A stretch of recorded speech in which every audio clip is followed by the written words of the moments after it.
জামাইয়ের কপালে দুঃখ। আর এক সপ্তাহ পর জামাই ষষ্ঠী।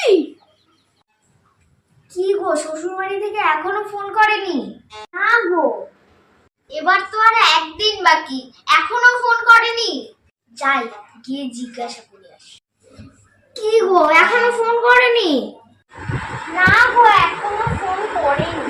তোরা শোন, ওই বাড়ি থেকে আমার মা আসছে বিকেল বেলা। শাশুড়ি মা যখন আসবেন তখন তো কিছু জ্ঞান দিতেই আসবেন বিকেল বেলা। যা মাম্পি কে এসেছে দেখ। যাচ্ছি। এই দেখো দিদা এসেছে। কি রে সূচনা, কোনো গুরুজন যে বাড়ি আসে তাকে প্রণাম করতে হয়, সে ওদেরকে সেটুকুও শেখাসনি? সূচনা, তুইও আমাকে প্রণাম করলি না? এই তো মাপু, কর কর, আমিও হ্যাঁ হ্যাঁ করলাম। বসো বসো বসো। এই এনার জ্ঞান দেয়া শুরু হলো। এখানে আমি একটা কথা বলতে এসেছি, আগে কথাটা শোনো। আর একদিন পর হচ্ছে জামাই ষষ্ঠী, যেও কিন্তু নিমন্ত্রণ রইল। হ্যাঁ হ্যাঁ যাবো তো, তৃপ্তি করে খেয়ে আসবো। দিদা কি কি রান্না হবে? তাহলে শোনো, ভাত, ফ্রাইড রাইস, পোলাও, বিরিয়ানি, আলু ভাজা, বেগুন ভাজা, শাক, পটল ভাজা, তারপর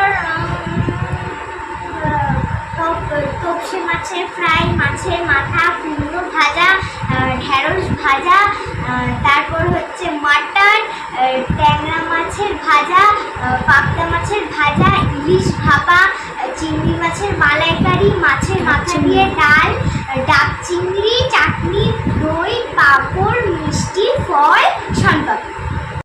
এত কিছু রান্না হবে? হ্যাঁ, এত কিছুই রান্না হবে। আমার একমাত্র জামাই বলে কথা।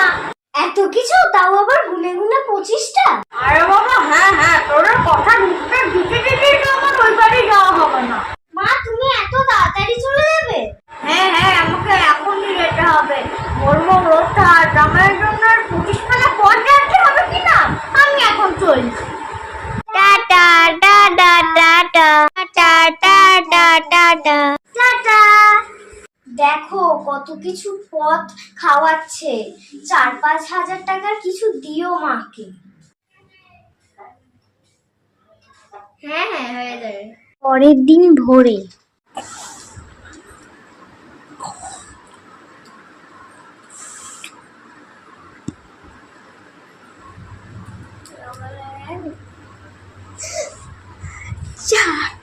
বেজে গেছে।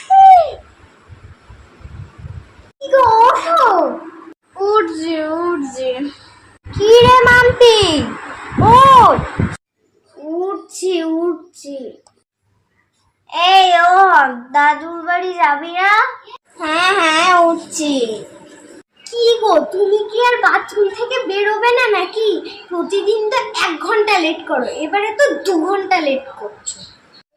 একটু তাড়াতাড়ি হাঁটতেও দেবে না। না, আমি রেডি। হ্যাঁ, আমিও রেডি। আমি রেডি। টাটা। 10টা বেজে গেছে, আমি আর যাবই না। তোমাকে আর যেতে হবে না, আমরা যাচ্ছি। টাটা। এই তো যাচ্ছি। ওই তো দাদু বাড়ি।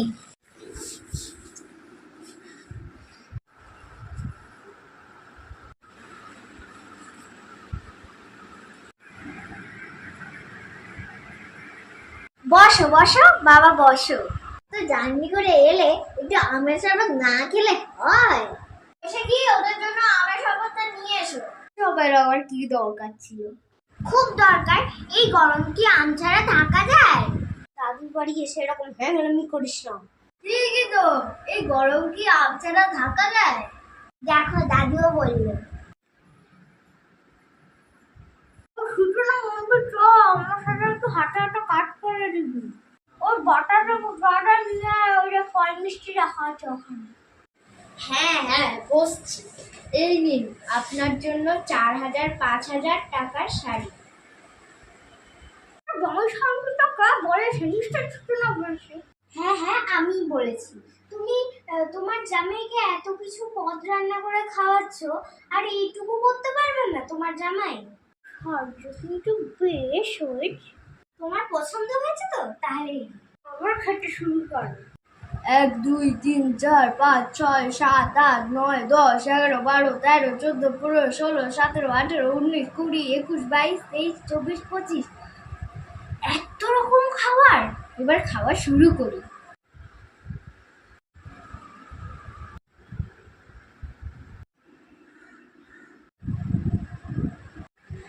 আমি তো তখন থেকে খেয়েই যাচ্ছি, সবাইকে একটু করে দিই। নে এখান থেকে কিছু তুলে নে। মাম্পি, তোকে আর লোভ দিতে হবে না, এই নে। আপনি কিছু নেবেন? না না, আমি কিছু খাবো না। আপনি এর মধ্যে থেকে কিছু তুলে নিন। এই তো তুলে নিয়েছি, এবার তুমি খাও। বলার সাথে সাথে তুলে খেয়ে নিল। 2 দিন পরে খাওয়া দাওয়া হয়ে গেছে, হাত পা ধুয়ে আয়, তারপরে বলবো একটা কথা। আমার রুমে আয়, তারপরে বলবো। দেখ, তোরা কিছু মনে করবি না তো? না না, আমি কিছু মনে করবো না। না না, আমরা কিছু মনে করবো না। দেখ, 2 দিন হয়ে গেল জামাই এখনো এই বাড়িতে আছে, যাচ্ছে না। রোজ ভালো মন্দ খাওয়ানোর তো আমাদের স্বাদ নেই। তাহলে এখন গিয়ে বলে আসি ট্রেন ধরে বাড়ি চলে যেতে। এরকম ভাবে বললে তো আমাদেরও খারাপ লাগবে। তাই আমার কাছে একটা বুদ্ধি আছে। কি বুদ্ধি? কি বুদ্ধি? কি বুদ্ধি? কি বুদ্ধি? এইদিকে আয়। পরের দিন দুপুরে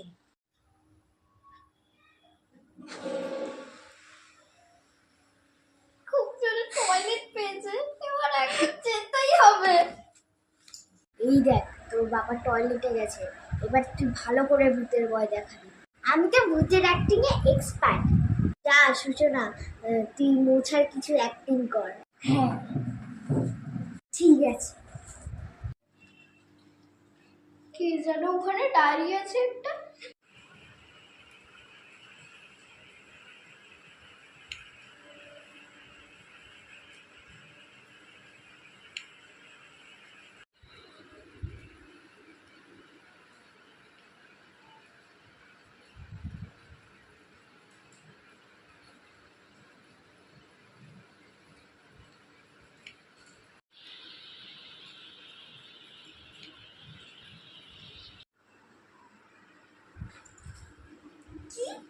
একটা স্বপ্ন ছিল, আমার আর জামাই ষষ্ঠীতে যাওয়া হবে না। গাইস, লিলি জিলি সুইট চ্যানেলে আপনাদের স্বাগতম জানাই।